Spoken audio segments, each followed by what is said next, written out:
Hello, I'm Binzer Flynn, and welcome to the Flinncast.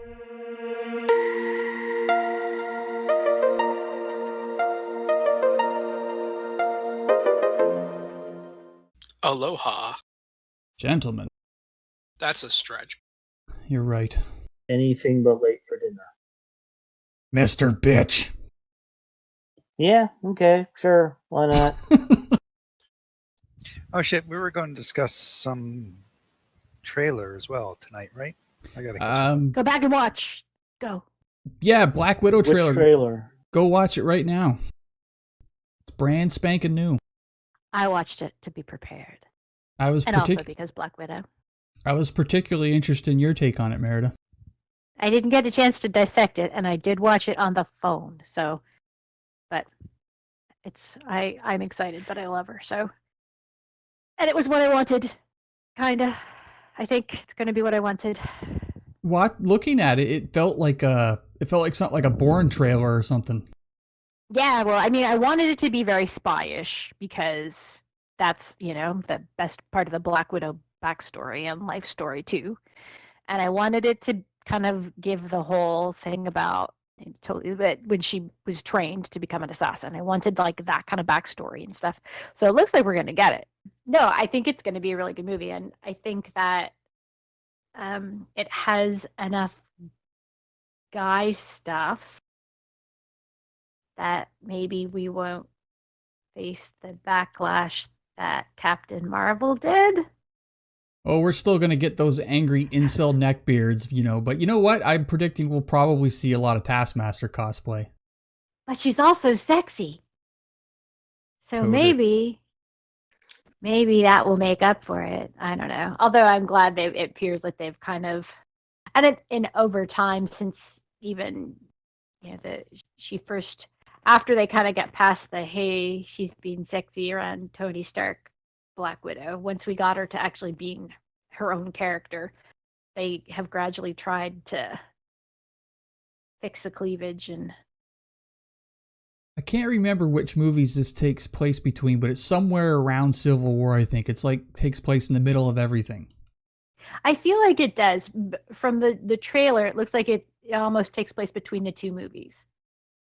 Yeah, it's somewhere in there. So that she's started to make peace with everything in her life. I feel like she started to like all of these things she had to fix in her mind, and this was one of the things she had to fix, was go back. So yeah, but it could be totally wrong. It's just kind of the sense I got. Okay, lots of explosions. Yeah, it's interesting. So I think they pretty much just gave out the whole plot in this final trailer. Yeah, we need a plot before they had the trailer. Yeah, but I usually like to have my trailers not give pretty much everything away when they play them. I mean, I don't know. I got faith in the Marvel writers that they're gonna give us some twists. They do that with every movie. Like you always know who's gonna win eventually, and you always know, there's gonna be some fighting in between, and there's gonna be some cool stuff, and then probably something will explode, and then yeah, but and we know she lives even, right? Because you can't even have that, because we know this takes place before she dies. Yeah. So. Takes place between Civil War and Infinity War. Okay, there you go. That should be the tagline for the movie. Then we are right then, before she dies. That's when you guys were like I think we were trying to place it, and I think that's when it was, because to me it seems like this is her starting to fix things, so that when we see her in the last movie, she's like feels like she has done all the things she needs to do. I forget where I read it, but they're on record as saying that it's between Civil War and Infinity War. Yeah, it would certainly explain why she has no problem sacrificing herself for the stone for Ren. I think she's made her peace, and this was part of her making her peace. I'm excited. I think it's going to be awesome. I'm excited about the amount of female-driven superhero movies that we're getting, because superhero movies, and because it's always been my genre, and it's always been, I was never much of a chick flick person, and it's nice to actually get to see women in movies that I want to go see. There's more stuff coming down the pipe eventually from Disney Plus as well with the She-Hulk and the Ms. Marvel series too, so we're going to get more. And well, I think they've just finally realized that women actually like superheroes. Fuck you, neckbeards. Well, women like superheroes, and most men don't give a rat's ass what gender it is, as long as the story is good and the characters are well developed. Well, see, that's the thing that women have done forever. The only way I was going to get to see a superhero movie was if it was a guy. There might be like a minor character woman, but it was always going to be a guy. So we were always about it. It's like, well, is it a good movie? Is it like, is the character good? Is it like a good story? You know, didn't matter about the gender because we weren't getting anything else anyway. But man, like there's some guys that are just like, well, this isn't written about a man, so I can't watch it. I'm like, what the hell? But you know what? There's probably always been people like that out there. They just now have more of a overwhelming voice because of internet. The loud vocal minority. Well, they didn't have as much to complain about either, right? When you're the king of the world. So, other superhero news, some divided opinions on the new photo reveals for the Batman, both the suit and the car. I'm not sure where I come down on it. I know Raptor's not a big fan. The thing is, I might not be crazy about the look of the cowl and the car, but it looks as close to believable as we've ever seen. You know what I mean? Yeah, like, yep. I like the concept. I don't know if I actually like the costume design, but I like the concept of what it's supposed to look like, that it's supposed to be, you know, the starting out and him putting this together. And I like the fact that that's the gun that killed his parents in the... I still find that a little weird, but it's a cool add-on to the canon. So I like the concept of it. And the car, I haven't looked at super close pictures. It's a Dodge. Seems a bit odd. It looks really cool. I kind of like that they're doing it because the Batmobile's always been fucking ridiculous, right? Like, big and gaudy. But it's always been big and gaudy in the comic books as well. So you know what? Not so much. Like for years and years in the 70s and for years in the 70s and 80s, Batman, it was just basically a car, and sometimes it didn't have a top. But it didn't really start being this big tank thing until the movies started coming out. Not counting Dark Knight, where it was basically a tank. Oh, it was in the old school TV show. It was kind of in between there. It wasn't like quite over the top, but it was still the bubble domed cockpit kind of deal. But yeah, it certainly wasn't this like 10-foot long pieces come off to make a bike. Like, yeah, the Tumbler was, peak ridiculousness, as cool as it was. Okay, so I found something that will help with this. I'm going to post it into the chat. Give me a second. So there we go. The evolution of the Batmobile. Oh, that's really cool. Yeah, there's like this is floating around in Pinterest, and I just found an imager on it. So there you go. A lot of the Batmobiles, like starting, I'm assuming from the comics up to, and includes the video games too, from the looks of it. What the fuck happened in 1987? Jesus. Yeah, that was from Dark Knight Returns. That's that big crazy Frank Miller tank I was talking about. My personal favorite is the Michael Keaton 1989 car. And the Batman Returns or Batman Forever, it's like, what the fuck happened? I'm amused the Lego Batman movie is on here. They included the car from the animated series in this infographic too, which is also a very good Batmobile. Yeah, I was just looking at that one going, that's pretty sleek. I can actually see Batman doing that at the very start. I mean, he needs material to work with, and sure, let's just modify a Dodge Challenger with a gigantic jet engine. I think it looks cool. I really like the design on it. It does look like a Dodge Challenger. I think it's got a little too much lighting effects, especially in the back. There's too much red. It's like, that's totally defeating the purpose of being all black and unnoticeable. Someone made the snarky comment like, way to put your engine where people can shoot at it. Yeah.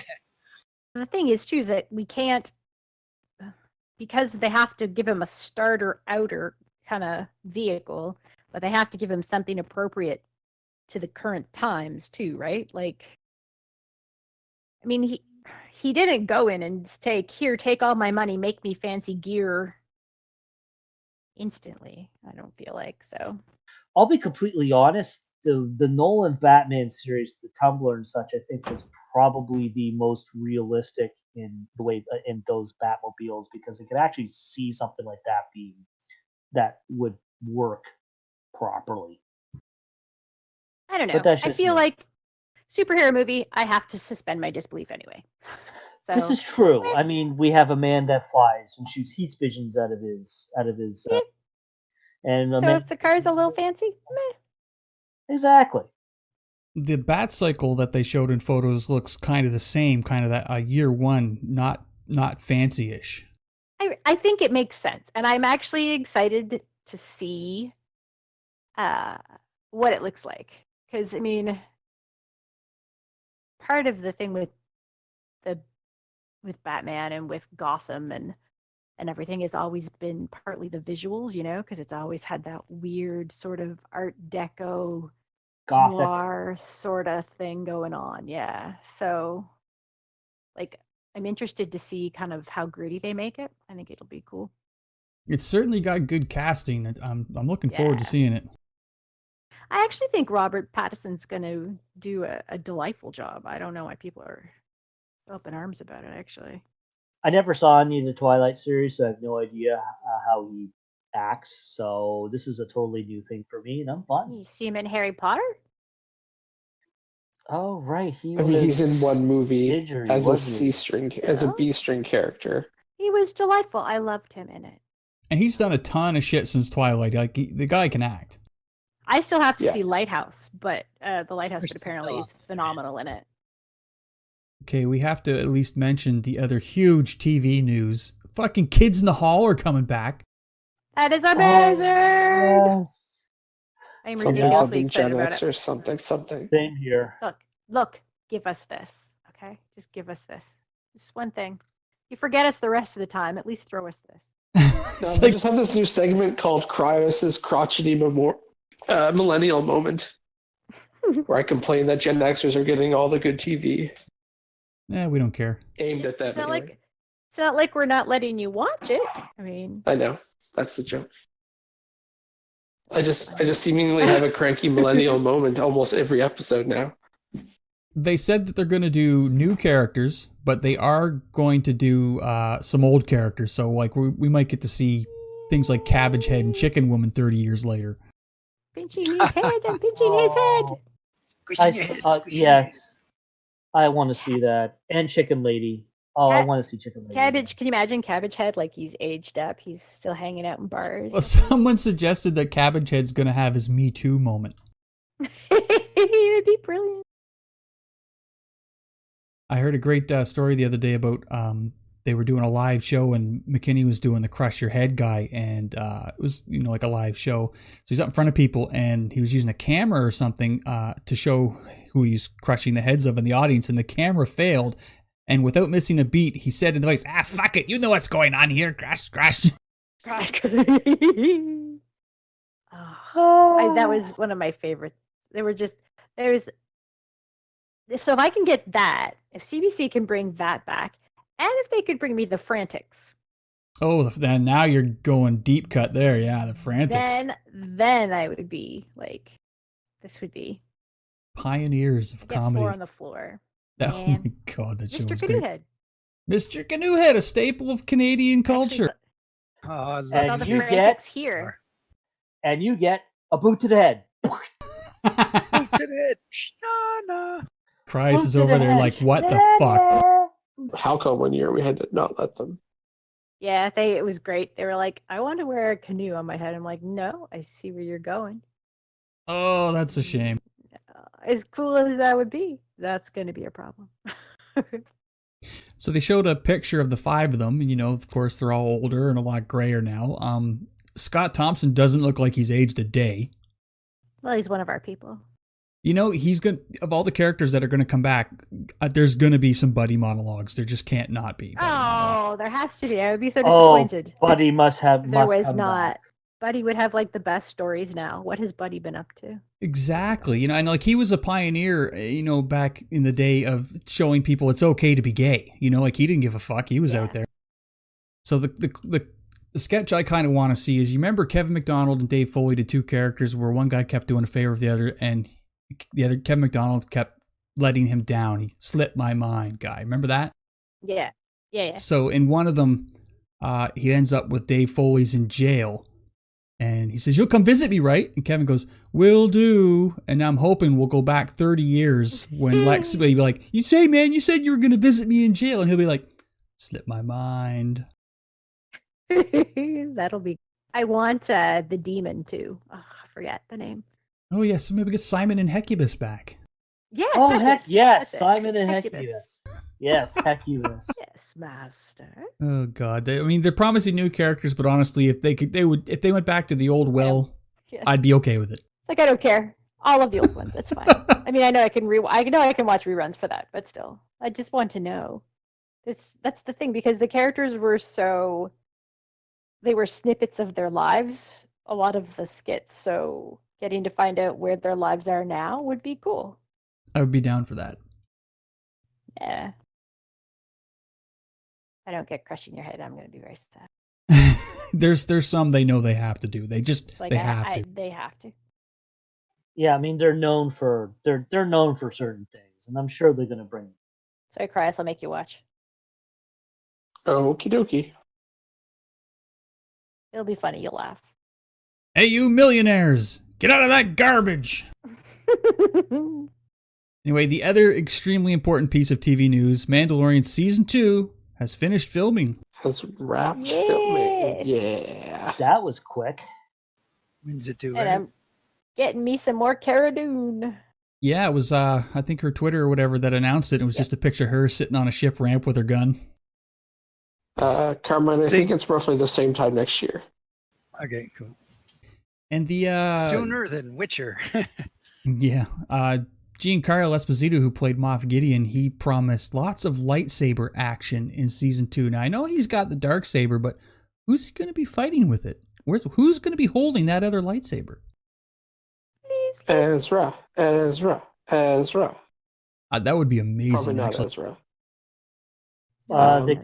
They could introduce a new character who's force sensitive and trying to learn. Or the Mandalorian just picks up a jet or a lightsaber somewhere.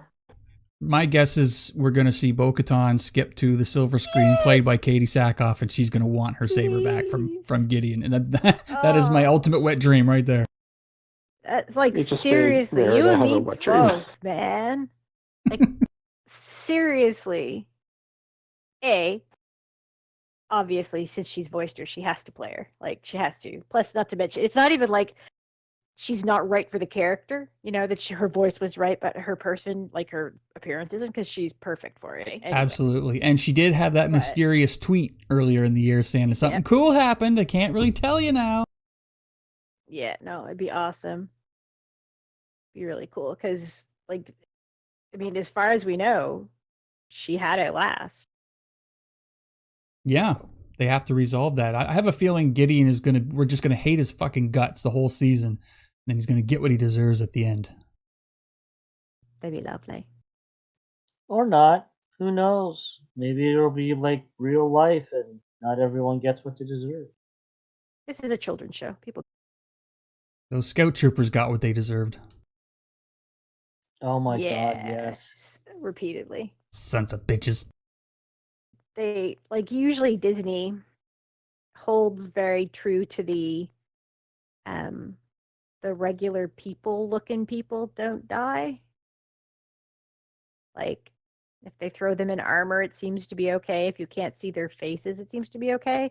Otherwise, it's off screen. Like, I mean, I know with his parents and stuff, like, the implication is there. But they don't always show people exploding so much. But they are okay showing aliens and people in armor exploding. It's interesting. They didn't show Queel actually being killed either, just the aftermath. Yeah, like it seems like they've always kind of done it that way. I don't know why. It's weird. He's dead? I thought he was just laying there sleeping. Spoilers. Sleeping and bleeding. Oops. There was no blood on the ground. He was steaming. Start of season 2, Queel wakes up under these rocks wondering what happened. He was just stunned the whole time.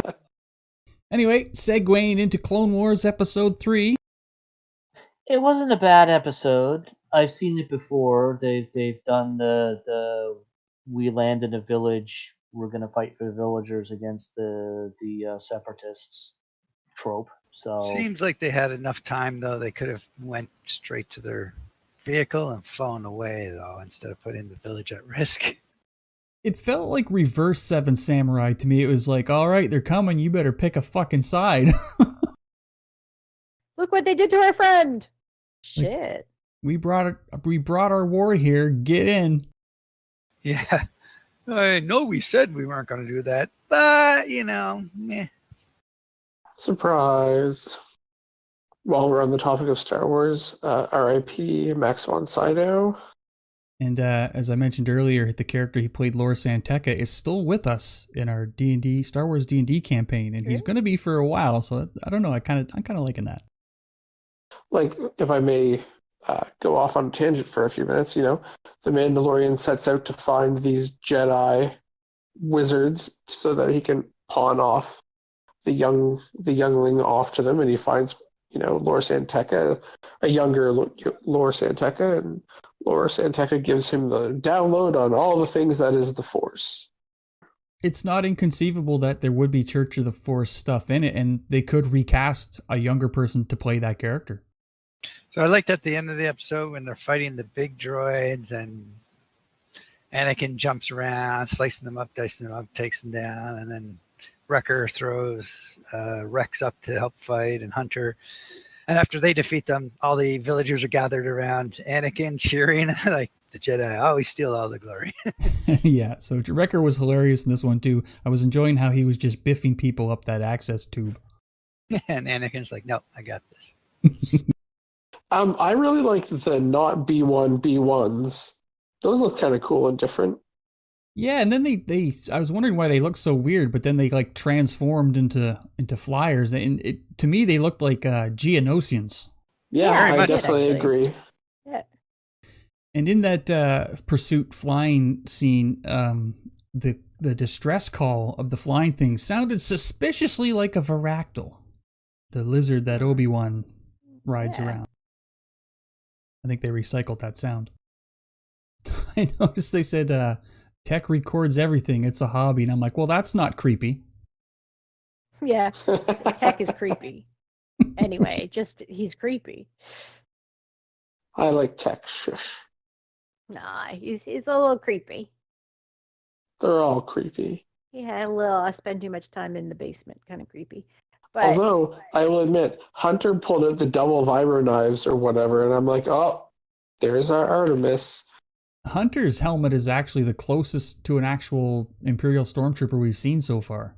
yeah, Yeah, I noticed. I actually picked up on that this time. The eyes are just right. They're starting to be eyes and not like a T-visor. Yeah, it's narrowing down. But yeah, just the shape of it, very Stormtrooperish. I like him. I hope we get to see them. Like they stick around for a little bit. I am a little concerned at how they ended it. One more episode in this arc before they jump to the next arc. Oh, you mean the whole Echo could be a traitor thing? Well, the whole Echo with the shifty face. Yeah. Maybe not so Like- much traitor as compromised, perhaps. Yeah. Well, Yeah, but that's what I can't tell. It's like, does he suspect he's compromised? Or is that just so that we wonder if he is compromised? Yeah, but the way the Or- Techno, whatever they're fucking called, Techno the way Union. they were going on about, the way they're going on about how they lost this and it was important to them, it made me think that they had no way of getting them back. So at the same time, they're trying to throw the doubt in there, but I'm wondering if it's I don't know. just to make you wonder.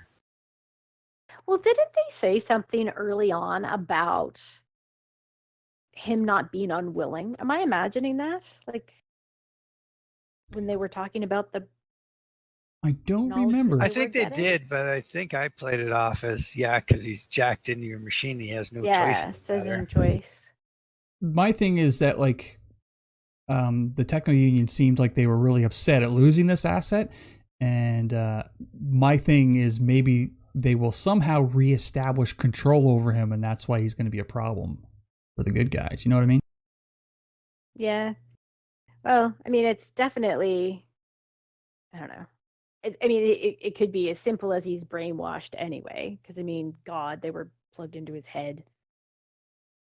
Or, yeah, I don't know. It'll be interesting to see if it's like a double cross or a double cross or Ooh, a triple none of the cross. above or a triple cross or none of the above. And it turns out that that was just a shifty look to make us wonder and everything is going to be fine. Who knows? Could have just been, self-doubt. Like, look at me now, I'm part droid. Well, and that was because they said, I forget what it was that they said that caused to cut to him, but there was also the possibility that it was kind of the I'm not human anymore kind of look.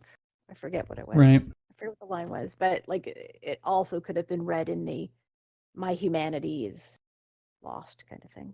Oh yeah, when he said it'll be like old times, he went, yeah, old times. Yeah, that's it. Right. And you look, and he's sort of looking down at that arm that is 3/4 gone.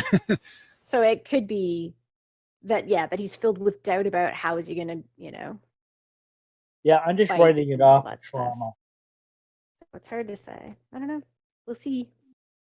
Yeah, I'm just writing the whole thing off as trauma. He just got unplugged from a giant computer that was probing his brain for a long time. So it's he going to be a bounced little. back very, very well. That you know what? I figured they would have been dragging his ass all the way back out, but he got pretty lively. He picked up a blaster. He was fighting. I had imagined there would be some muscular atrophy. One would think. Not. Maybe they had him out to exercise. Something clone DNA, something fast growing, something. Space magic.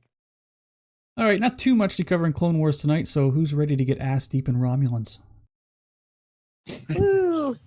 I've already told myself I can't make that the episode title of this podcast. Ass deep in Romulans. Yeah. But they said it in the show. I know, but I'm. You know what? I'm kind of between that or Pizza Night with the Rikers. Yeah. I'll have to think about it. Pizza Night's a little more family friendly. Call it a burnt tomato. We don't promise to be family friendly at no point. That's right. It says 18 plus on every one of these fuckers. All right, so someone raised a valid point, and I really do agree. Another Reddit post at the start of the episode. Okay, Vulcans cannot pull off sunglasses. Not the slightest. Our ears were weird. Isn't forcible mind meld like rape in the Vulcan culture? Like, I'm pretty sure that's come up somewhere before. Yeah. And I am pretty sure that what she is showing her is not factual, which I think is problematic. I agree. Showed her what she thought, she needed to see to recruit her as a spy. Yeah. Yeah. Which, I mean, seems very un-Vulcan. But really insidious, yeah. But I can see the Vulcan logic being one of the driving factors between we can't have synthetics. Well, I mean, and the Romulans seem very convinced that this is the end of the world if this happens. So this Romulan woman, the villain, as it were, I'm finding her to be a really good villain because I really hate her.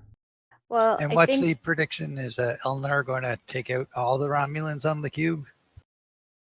I think he's going to take out a lot. So my theory, so you remember the fortune-telling Romulan who was Borgified, assimilated? Yes. Remember that she met? I'm wondering if that's going to be Elnar's mom. Oh, that's interesting.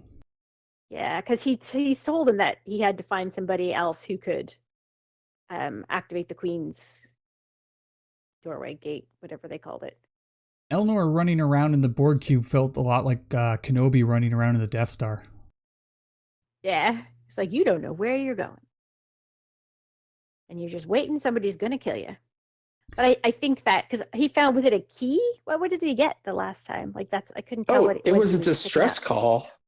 To Fenris. So my theory and my hope is that's a Fenris Rangers distress beacon, whatever. So Seven and the Rangers are going to come screaming in. They're going to kill. Seven's going to reactivate the cube and then kill all the Romulans. And then the Fenris Rangers will have a Borg cube to patrol the neutral zone with, and no one's going to fuck with them. That's my hope and theory. Interesting. I could get behind that theory. I think my theory is, you said it earlier there, Cryos, Hugh's going to come back to life, and he's going to activate the cube, and it's going to be one giant murder fest. Hugh seemed pretty convinced that he was dead. I mean, maybe he doesn't know he can come back, but he was very much given the last, instructions. What a heart punch to see Hugh die. I mean, we just got him back. We love him. He's such a great ally, and then pow. Yeah. And he dies in such a Romulan fashion from a feint. Like she faints on Elnor, and then chucks the knife or whatever. I commented to Rainey while we were watching it because Elnor he swore to the cause, with Hugh there, and I said, well, it sounds like he switched quests kind of easily, didn't he? But then Rainey says, well, technically Picard relieved him of his previous quest, so it's all nice and legal. Yeah, his escort quest ended. He had to pick up a new quest. Now that's putting it in terms I can understand. Yeah. What quests are nearby? This guy's got an exclamation mark above him. Let's talk this. He's like best space elf. So we had drow dark space elves. So the Romulans like the other ones, and then there's him. He's like good space. It's a great parallel. Yeah. Made me happy. And then nostalgia. We get Riker and Troy. Was this not the most nostalgic, emotional episode so far, or what? It's Nice. true. And Jonathan Frakes sounded perfect. That crisp shields up was spot on. I almost had a nerdgasm when he did that.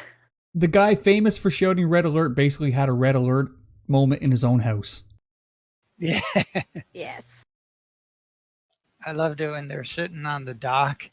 He says, Picard says to Riker, thanks for not trying to talk me. It's like, I know better.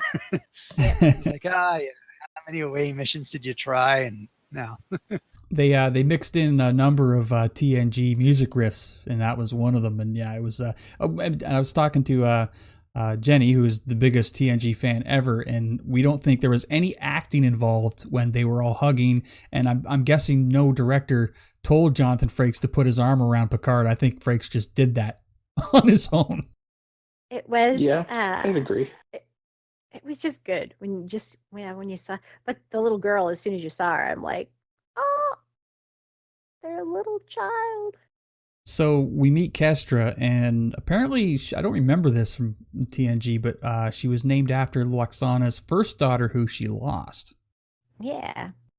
Yes, that was a season 6 or 7 episode where Loxana was basically going into brain shutdown because she was trying to repress the memory of Troy's sister. Okay, that's ringing a bell now. Who they lost in a drowning? Who they lost in a drowning? Yes. Okay. I remember the episode now that you mention it. Yeah. Yeah. So, other fun fact: their child, who is deceased, Thaddeus, is also the name of Riker's ancestor who fought in the Civil War. Yep. Yeah. You know what? When I was kind of trying to figure out the family dynamic there, I said to Phoenix and Raina, I said, okay, they've either lost a child or they're estranged from one. But when they came through his bedroom door, the look on Troy's face answered that question. Yeah. Yeah. And She then was so much herself. It was wonderful. I actually found the scene where they're in the garden and she's talking to Soji about it heart-wrenching. It occurs to me that Kestra would be 1/4 Beta Z, and I wonder if Troy kind of felt Picard coming Maybe. I think so. I think that's why she pulled him into a hug. The first scene that they're in together. She clearly senses whatever is wrong with him because he's, I'm fine. She just put her hand on the side of his face, and he just knew she knew. Yeah. Yeah. When they first beam down and Kester points the bow and arrow at them, he says, "You should point that at my head. My heart is solid duratanium." It's also a good callback. And a line Kester said was, "I would never shoot you because I'm a pacifist, but I could." And I'm thinking, yeah, that is Riker and Deanna's daughter right there. Yeah, it was good. And she was, you know what? People are pointing out that she was an excellent actress, whoever she is. She really was. Enjoyed her. And I think that you could tell that she's her mother's daughter as well. Like when she was talking with Soji and stuff, like she was very empathetic. She just, whether she knew she was doing it or not, she was just kind of knowing what to say when. Yeah, very much so. I when they were walking along and you know, when they were starting to talk right before she blurts out the android thing, I pointed at them. I said, "Hey, look, the next generation." So I have a thing, and I wanted to ask you guys if you've noticed it either. So when Riker is like espousing, you know, she's the one running, and I recognize that head tilt anywhere. So I noticed the head tilt when she did it. Like I noticed it abruptly. Like I'm like, oh, that's a Data head tilt right there. But I don't remember her doing it at any point before that. She wasn't activated before that. Oh, I suppose that's a good point. Yeah, that little head tilt. I think we all caught that because we were like, "Oh." Yeah, I don't think they did have her do that anywhere else. I feel like we would have noticed it. I feel like we're gonna see it a little more now. Yeah, Probably. I liked Riker's deduction skills and how spot on they still are. That was great. And the thing I really liked about Riker in this is I was kind of expecting this kind of laid back retiree, but no, he's still very much the Starfleet officer. He's still got his edge, you know, he's almost in your face with it. Well, he is active reserve, so he could be called back at any moment. And to be, in my opinion, there's no reason he shouldn't be, right? So I don't know the exact stardate math, but like, isn't Riker right now how old Picard was when he started commanding the Enterprise? Picard was actually in his 30s, if I remember correctly, when he started commanding the Enterprise. That seems way too I young. think. Oh my God, when I lost voice, it took me way too long to get it back. Oh, fuck. he had so many You're a little things to quiet. say. Well, Yeah, I was agreeing. I was like, I'm constantly getting talked over. Am I not speaking? What the hell's going on? You weren't. So what are your thoughts, Carmine? Let's hear them. I don't know how far I got to go back, but yeah, there was absolutely no indication of that head tilt prior to that scene, and it was so pronounced in that scene. It was deliberately for the next line coming, obviously. I'll just go back that far. Okay, that works. Feel like Picard, maybe, I don't know, needs to work on his delivery of, oh, by the way, you're an android.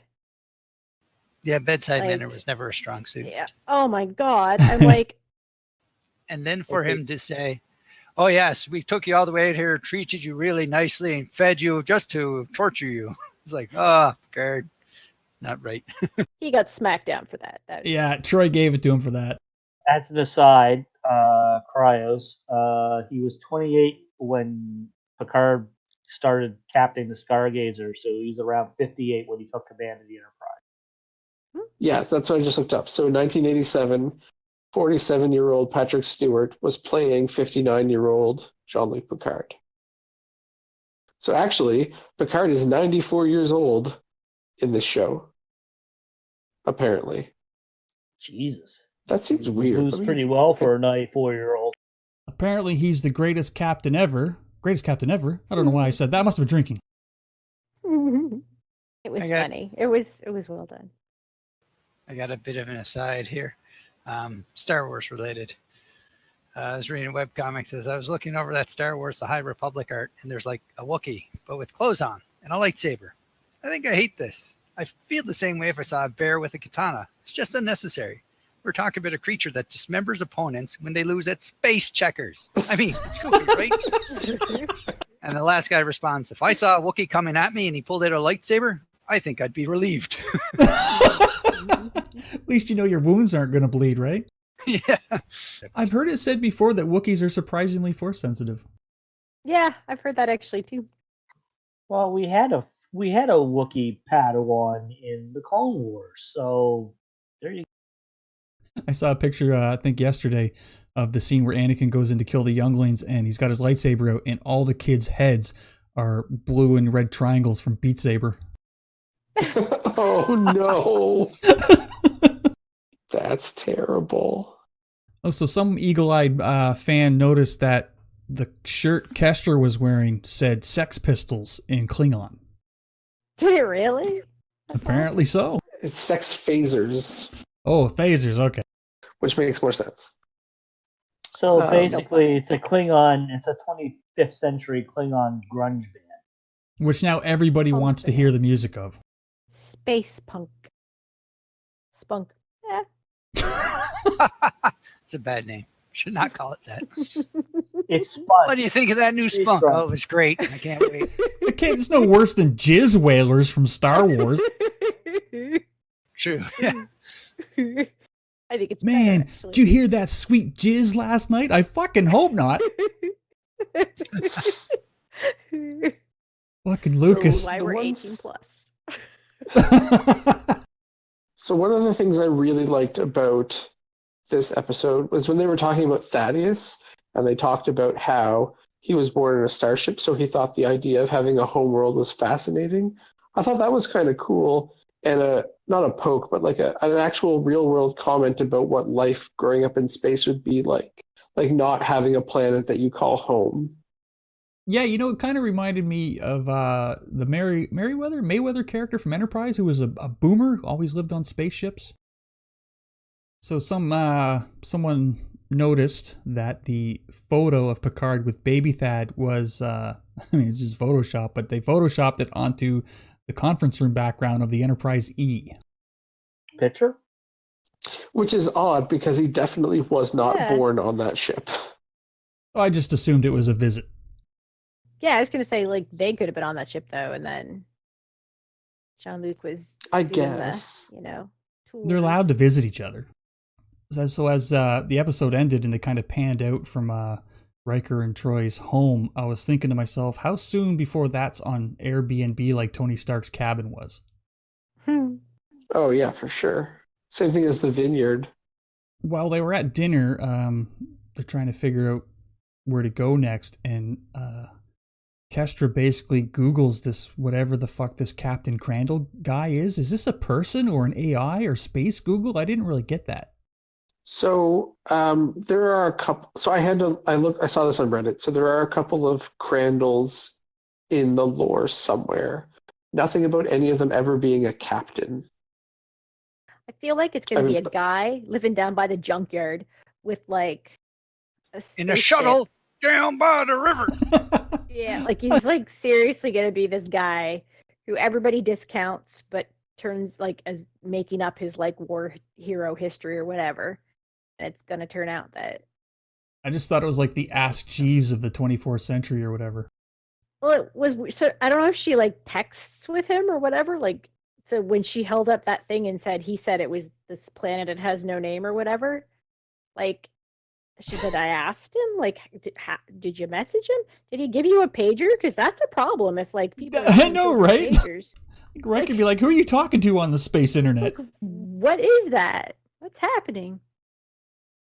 It's kind of like, it was odd, but I mean, and now they're not gonna need him because I don't think. I mean, I don't know what's gonna happen if they're all coming back for them. It's such a teenager moment too. They're all sitting at the table, and what's Kestra doing? She's on her phone, Yeah. googling that shit up. Space So- Google. So the one thing I've read online that I really want to see, and it probably won't happen, is that Picard will get pushed so far that eventually he will just summon Q. Oh, God. Season finale. And then the funny part is that this person suggested that Q should appear as John Delancey used to look. He looks at Picard and says, "Shit, Picard, you got old," and then clips himself into present day John Delancey, who is now also old. That would be hilarious. It would be. I don't think he'll do it though. I don't think you'll see him want to be on the show. As I said before, the show does not need Q. It does very well with it. No, and I honestly don't think John Delancey wants to do Q again. I don't think he's particularly interested. Oh, the other thing I now remember, when Riker was pulling apart, dissecting Picard's plans without Picard saying anything, he mentioned how this girl who's clearly an android, and I was thinking, you know what? Riker, Troy, Worf, LaForge, all those guys have so much experience firsthand with androids. They'd be the first people to spot it, even if she doesn't know. Yeah, that's true. Ooh, can I talk about the fact that we had bunny corns?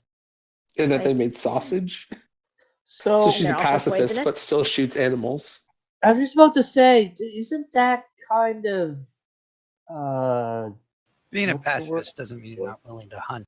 Yeah, that's still But actually. when you have be a pacifist. replicators, It sounded like a planet of plenty. Maybe they got a bunny population problem. or they Maybe. transplant them from Earth and just like an invasive species, they're taking over. I didn't know we had bunny corns on Earth. Not yet. But blessedly, hopefully, we will. Poisonous. They have venom glands. Cut the sacks out. You'll be fine. I'm not going to make them angry. So, do you think she, I can't remember her name, put herself in a coma? The coma was on purpose, or the coma was a side effect of what she was trying to do? I think she was trying to deactivate the tracker inside her, but I don't know Yeah. how putting her coma would do that. Well, in the episode, the computer basically said, "I've replicated this. Oh, by the way, this is toxic to some certain species. Be careful." And she injects herself. So I'm going to assume that yes, she knew it was toxic, but knew that was the only way to deactivate the Yeah, I'm the pretty sure the coma particles was a in side her effect. stuff. Yeah, so the coma was a side effect, but in some way, she probably wanted to go into a coma so she could stop feeling so bloody guilty about killing Maddox. I wonder. So, she got sick after eating the cake. Now she knocked it off Yes. to having eaten 3 pieces of cake. But I wonder, I mean, she ingested the tracker. So I'm wondering if getting sick made her realize, oh, maybe I could get rid of it somehow like that. So I thought maybe that was actually going to make her get violently sick. So I don't know. That Vulcan Admiral maybe has ruined her life. Well, or maybe it triggered something that made her think, oh, if I did this chemical thing that might do. I mean, she is a very brilliant doctor, so just people stupid. Although he was very quick to think that Rafi was going to be her. I was a little sad. Yeah, I can't tell if that was a setup or not. I was trying to decide if he was trying to figure out what she had done, but he should have trusted her, Rafi, more than Agnes. But the thing is, he knows Raffi, so I'm assuming he knows her history and such, and would probably something has happened that would make him more suspicious I guess. of her than the innocent doctor whose first voyage in space knows absolutely nothing of the universe around her. So it's always the quiet ones you have to look out for.